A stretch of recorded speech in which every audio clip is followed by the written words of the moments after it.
Putin के खिलाफ London युद्ध, 20 देशों से सीधे हमले शुरू। रूस यूक्रेन जंग को लगभग 4.5 साल होने जा रहे हैं, लेकिन पहली बार ऐसा हो रहा है कि अमेरिका को दरकिनार करते हुए यूरोप के 20 देशों ने रूस पर सीधे हमले करने की ठान ली है। ब्रिटेन की राजधानी लंदन में हुई मीटिंग में ब्रिटेन, फ्रांस, जर्मनी समेत 20 यूरोपीय देशों ने एक साथ ऐलान किया कि हम यूक्रेन का जंग में साथ देंगे। ज़ेलेंस्की ने मीटिंग में ही उन हथियारों की मांग की जो अभी तक यूक्रेन को नहीं मिले हैं। खबरों के मुताबिक यूक्रेन को लंबी दूरी की क्रूज मिसाइल टॉम हॉक मिल सकती है, जबकि बाकी यूरोपीय देश भी रूस पर हमला करने के लिए यूक्रेन को टॉम हॉक जैसे मिसाइल देने को तैयार दिखाई दे रहे हैं। हैरानी की बात तो ये है कि फ्रांस यूक्रेन को बड़ी संख्या में मिराज फाइटर देने जा रहा है, जबकि 4 दिन पहले ही स्वीडन यूक्रेन को 150 ग्रिपेन फाइटर जेट बेचने का ऐलान कर चुका है। कुल मिलाकर रूस यूक्रेन युद्ध पूरी तरह से बेकाबू नजर आ रहा है। जब से ट्रंप ने रूसी तेल कंपनियों पर भारी और सख्त प्रतिबंध लगाने का ऐलान किया है, उसके बाद से ही पुतिन ने बारूदी बयानों से ट्रंप की बोलती बंद कर दी है। खबर तो ये भी है कि ट्रंप ने भी ये मान लिया है कि यूक्रेन के जिन इलाकों पर रूसी सेना पूरी तरह से कब्जा कर चुकी है, उन इलाकों को रूस से छीन पाना अब बेहद कठिन हो गया है।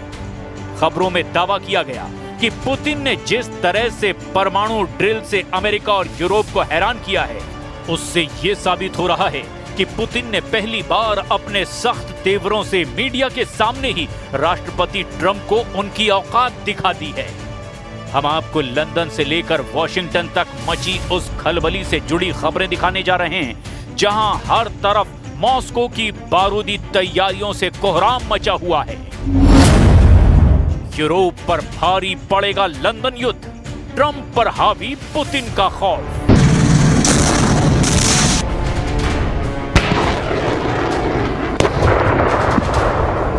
जिस वक्त लंदन में 20 यूरोपीय देशों के नेताओं के साथ Zelensky collision of the willing की मीटिंग कर रहे थे, ठीक उसी वक्त यूक्रेन के कम से कम 18 इलाकों पर रूस बेहद तूफानी हमले कर रहा था।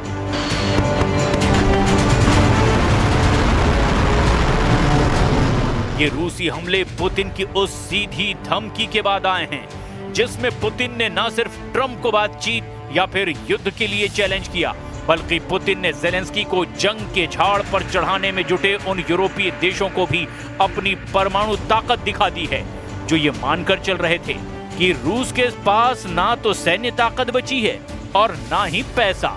हम सबसे पहले आपको ये भी बता दें कि रूस के खिलाफ अभी तक अमेरिका मोर्चा खोले हुए है, लेकिन अमेरिका के साथ लंदन से पुतिन के रूस को तबाह करने की कस्में खाई जा रही है। जरा इन तस्वीरों को देखिए।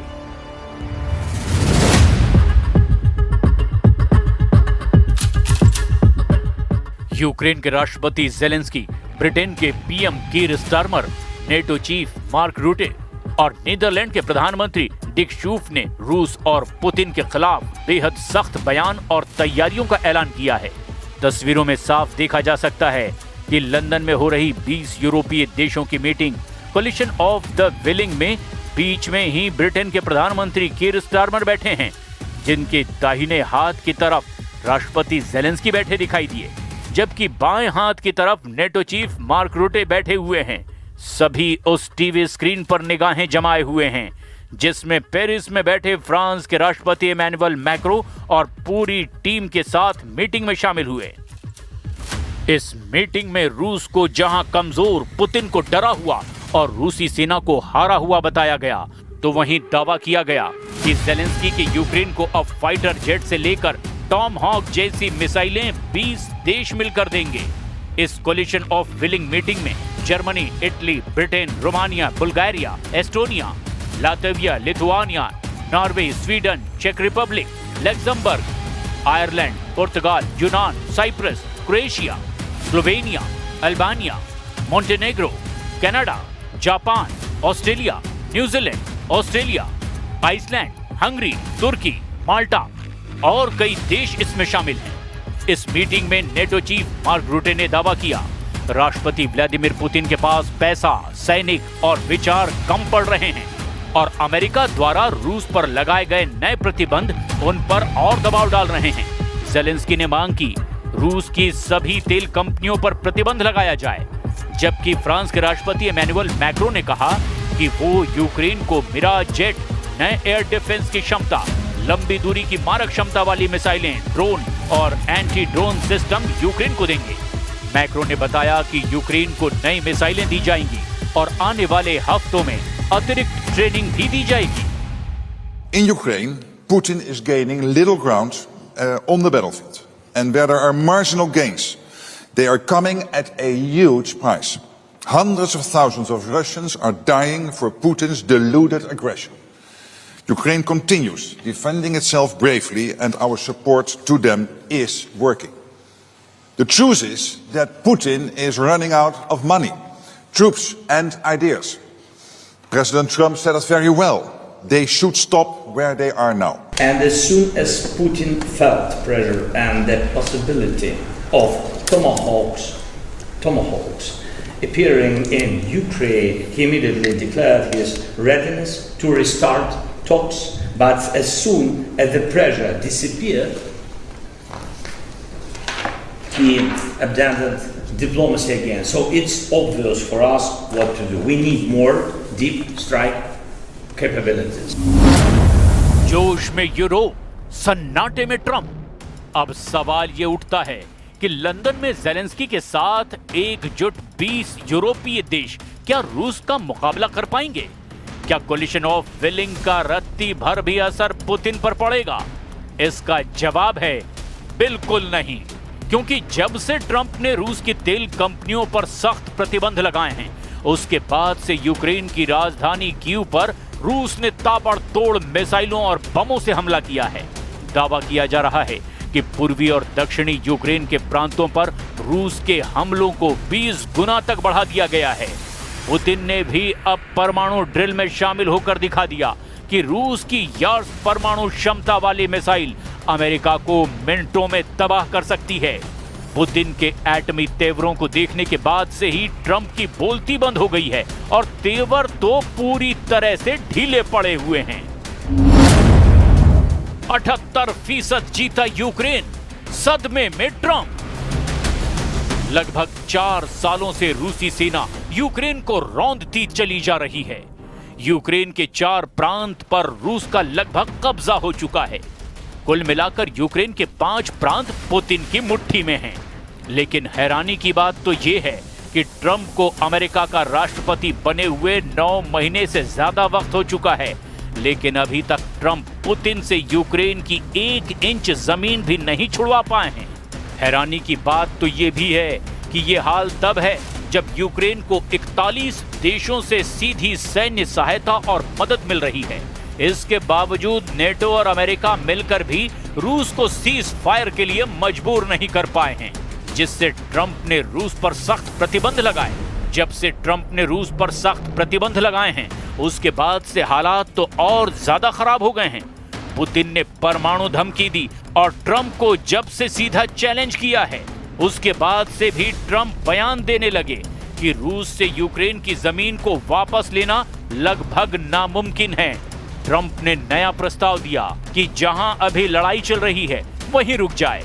खबरों के मुताबिक ट्रंप ने ज़ेलेंस्की से डॉनबास छोड़ने की अपील की और ट्रंप ने यह भी माना कि डॉनबास का 78% हिस्सा रूस के कब्जे में आ चुका है।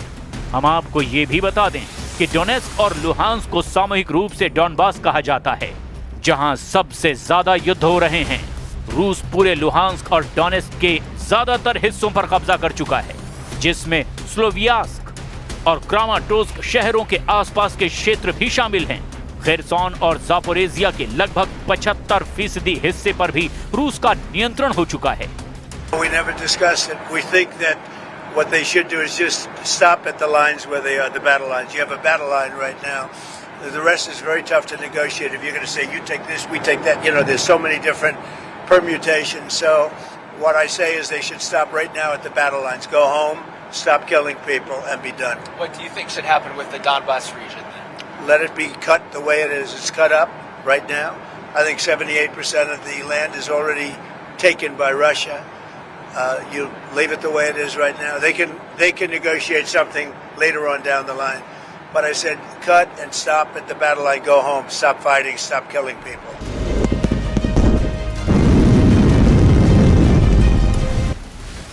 इधर दूसरी तरफ रूसी रक्षा मंत्रालय ने भी इस साल यूक्रेनी क्षेत्र के 4,714 वर्ग किलोमीटर पर कब्जा करने का दावा किया। वॉशिंगटन स्थित think tank institute for the study of war यानी ISW का अनुमान है कि रूसी दावों का वास्तविक आंकड़ा 3,434 वर्ग किलोमीटर के करीब है। रूस कब्जे का ज्यादा इलाका बता रहा है। खबर है कि 25 से 29 सितंबर के बीच रूसी सेनाओं ने निप्रोपेट्रोव्स्क में कलिनोवस्काय और एस्टेपोवाय और डोनेस्क में डेरिलोवो, मेस्कॉय, सेंड्रीगोलोवो और किरोवस्क पर कब्जा करने का दावा किया। रूस की सेना ने सितंबर में यूक्रेन के 447 वर्ग किलोमीटर यानी 172.6 वर्ग मील क्षेत्र पर कब्जा कर लिया। अमेरिका के युद्ध अध्ययन संस्थान के विश्लेषण से पता चला कि जुलाई में 634 वर्ग किलोमीटर इलाके पर कब्जा करने के बाद ये गति धीमी हो रही है। रूस ने ICBM और क्रूज मिसाइल टेस्ट सहित परमाणु अभ्यास से कोहराम मचा दिया है। रूसी रक्षा मंत्रालय ने रणनीतिक परमाणु बल अभ्यास के तहत ICBM प्रक्षेपण का फुटेज भी जारी किया। खुद राष्ट्रपति व्लादिमीर पुतिन ने इसका निर्देश दिया और इस परमाणु बल के अभ्यास को देखा। क्रेमलिन ने बताया कि ICBM और क्रूज मिसाइल टेस्ट पूरी तरह से कामयाब रहे। ये परमाणु ड्रिल ऐसे वक्त में हुई है जब पुतिन की ट्रंप के साथ होने वाली बैठक टल गई है। वहीं नेटो ने अपने परमाणु अभ्यासों के जरिए रूस को ताकत दिखाने की कोशिश की है, लेकिन रूस ने अपनी परमाणु फोर्स से बाजी पलट कर रख दी है। राष्ट्रपति व्लादिमीर पुतिन ने 22 अक्टूबर को रूस की न्यूक्लियर फोर्स के जमीन, समुद्र और हवा में किए गए परीक्षण की निगरानी की ताकि उनकी तैयारी और कमान संरचना को परखा जा सके। इस परीक्षण में कॉस्मोड्रोम से जमीनी यार्ड ICBM मिसाइल को दागा गया। बैरेंट्स सागर में एक परमाणु पनडुब्बी ने सिनेवा बैलिस्टिक मिसाइल का परीक्षण शामिल किया। इसके अलावा रूस की लंबी दूरी की क्रूज मिसाइलें दागने वाले Tu-95 बमवर्षक भी युद्धाभ्यास में शामिल हुए। रूस की परमाणु फोर्स से पहले नेटो ने इसी महीने रूस में अपना सालाना परमाणु अभ्यास किया था, जिसमें F-35A लड़ाकू जेट और B-52 बमवर्षक विमानों के साथ 13 देशों के 90 विमानों ने हिस्सा लिया। President Zelensky, as you know today, and we had a very good meeting, very cordial meeting. In my opinion, they should stop the war immediately. You go by the battle line wherever it is, otherwise it's too complicated. You'll never be able to figure it out. You stop at the battle line, and both sides should go home, go to their families, stop the killing, and that should be it. Stop right now at the battle line. I told that to President Zelensky. I told it to President Putin. Thank you very much. 150 Gripen jet से जंग जीतेंगे Zelensky. दुनिया के लगभग सभी देश जानते हैं कि रूस की परमाणु ताकत के सामने दुनिया का कोई भी देश टिक नहीं सकता। इसीलिए अमेरिका भी 3.5 सालों से रूस पर सीधा हमला करने की हिम्मत नहीं जुटा पाया। अगर देखा जाए तो पुतिन अब तक के युद्ध में बाजीगर ही साबित हो रहे हैं।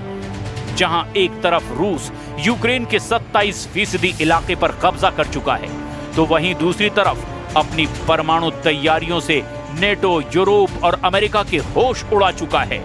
आप इसी से अंदाजा लगा सकते हैं कि रूस को जहां चीन, ईरान और उत्तर कोरिया से सीधी जंगी मदद मिल रही है, यही वजह है कि अब ज़ेलेंस्की ने अमेरिका के साथ साथ यूरोपीय देशों से ऐसे फाइटर जेट खरीदने का मन बना लिया है जो रूस यूक्रेन जंग में गेम चेंजर साबित हो सकते हैं।